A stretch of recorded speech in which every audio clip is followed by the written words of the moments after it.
Bonjour, je m'appelle Éric Furil et il y a un peu plus de 10 ans, j'étais parmi ces premiers lanceurs d'alerte qui informaient de l'existence d'un groupe qui supervisait tous les gouvernements. Et j'ai écrit un ouvrage à cet effet qui s'appelle La démosophie, que j'ai écrit en 2006, environ 2005-2006, ça prend du temps d'écrire un livre de ce genre.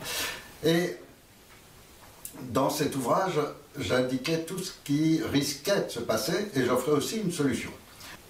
À cette époque, bien sûr, la plupart des gens m'ont pris pour un fou, n'ont pas cru à tout cela, et aujourd'hui, ceux qui lisent cet ouvrage s'aperçoivent qu'effectivement, tout ce qui est arrivé dans le monde, tout ce qui est arrivé en France et toute la tendance générale de ce qui est en train de se passer était parfaitement décrit dans cet ouvrage. Il y a 4 ans, je suis venu en France pour une raison précise. Après une réunion internationale avec d'autres lanceurs d'alerte, tout le monde était d'accord sur l'idée que le changement de paradigme nécessaire devait partir du pays des droits de l'homme, donc de la France. Et il y a 4 ans, je suis arrivé en France. J'ai commencé par faire pas mal de conférences durant toute l'année 2014. Partout en France, dans ces conférences, j'informais les gens que dans le schéma de fonctionnement et dans tout ce qui était prévu, il allait forcément y avoir des attentats qui allaient permettre d'établir la même chose qu'aux États-Unis, le Patriot Act, sous la forme française, donc ce qu'on appelle l'état d'urgence. À cette époque-là, les gens qui assistaient à ces conférences, la plupart, même si durant ces conférences je donnais les explications nécessaires, les gens doutaient beaucoup et ne croyaient pas vraiment ce que je disais. Seulement les attentats sont bien arrivés. Et après Charlie, 3 mois après, juste après un état d'urgence qui devait être limité à 3 mois, juste 3 mois après, il y a eu le Bataclan. Et puis comme par hasard, juste 3 mois après, ça a été l'affaire de Nice. Et tout cela a conduit à chaque fois à des états d'urgence qui sont devenus finalement une règle qui est entrée dans la loi et qui maintenant fait de la France un pays en dictature. Tout cela était annoncé durant mes conférences et la plupart des gens qui ont assisté et à cette époque-là ne m'ont pas cru jusqu'à ce que les attentats se produisent bien.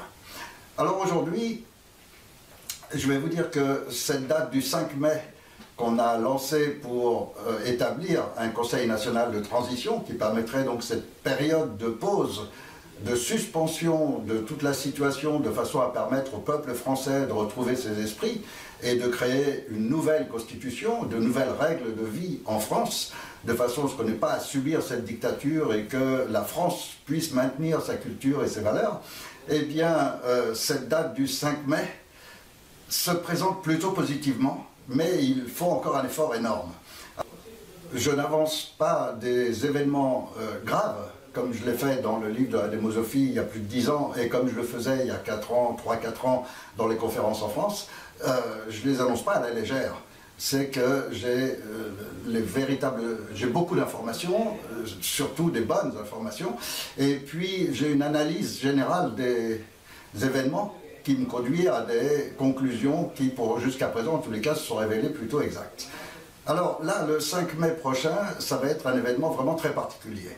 Et il est évident que la France lance un changement de paradigme dans l'histoire de l'humanité à travers cette transition et que pour y parvenir, eh bien, même si parmi les différentes vidéos qui essayent de me discréditer, certaines affirment que je suis très riche ou quoi, personne, je dis bien personne, ne peut, par ses moyens normaux, c'est-à-dire ceux de l'argent produit par le travail, ne peut financer une révolution mondiale. Ce n'est pas un homme qui peut assumer un tel changement. C'est un peuple qui peut le faire. Nous sommes tous conditionnés depuis notre plus jeune âge à entendre des phrases du style « on ne va pas refaire le monde »,« tu ne vas pas refaire le monde »,« on ne peut pas changer le monde », etc. etc. Mais c'est faux. Seulement, on l'entend de nos parents, on l'entend ensuite de la société, on l'entend de nos professeurs à l'école, et puis ça devient une expression, et puis un adage que tout le monde utilise à tout bout de champ. Mais c'est faux. Or, le monde, on le fait tous les jours. C'est nous qui faisons le monde. Et si le monde est comme ça aujourd'hui, c'est parce que nous avons participer à le laisser, soit en ne faisant rien pour empêcher les mauvaises directions, soit en participant à ces mauvaises directions. Donc c'est nous qui faisons le monde. Et oui, on peut changer le monde, bien sûr qu'on peut le changer, à condition de le vouloir, à condition d'y mettre les moyens. Et là, il y a une opportunité, et je dirais vraiment que là, c'est la dernière opportunité. Et c'est donc ce 5 mai, et il nous faut des vrais moyens pour y arriver. Et ce n'est pas un homme seul, quels que soient ses moyens, qui pourrait financer et assumer les frais d'un changement qui va toucher toute l'humanité. Il faut que ce soit un peuple qui le fasse. Alors là, on a, durant les 2 mois qui viennent, un grand nombre de conférences, un grand nombre de déplacements, beaucoup de tracts, beaucoup de livrets programmes à émettre, etc. Tout cela pour réussir le 5 mai. Alors, j'appelle aux donations pour qu'on y arrive, parce qu'il faut que ce soit tout l'ensemble d'un peuple qui y participe. Et pour cela, on a créé un concept tout à fait particulier. On a créé un financement en ligne qui permet à chacun de participer à cette donation qui vont être nécessaires pour faire ces conférences et permettre les entrées gratuites. Si on veut du monde et si on veut pouvoir informer les gens, on ne doit pas les sélectionner par l'argent. Donc toutes les conférences qu'on prévoit pour ce mois d'avril vont être gratuites et il y en aura dans toute la France. Et il y a plusieurs conférenciers. Seulement tout ça, c'est des frais importants et donc il faut absolument qu'on puisse faire face à tous ces frais. On a vraiment toute une activité énorme qui est prévue pour ces 2 mois et il nous faut des moyens aussi énormes. Alors, l'idée que nous avons eue est celle-ci.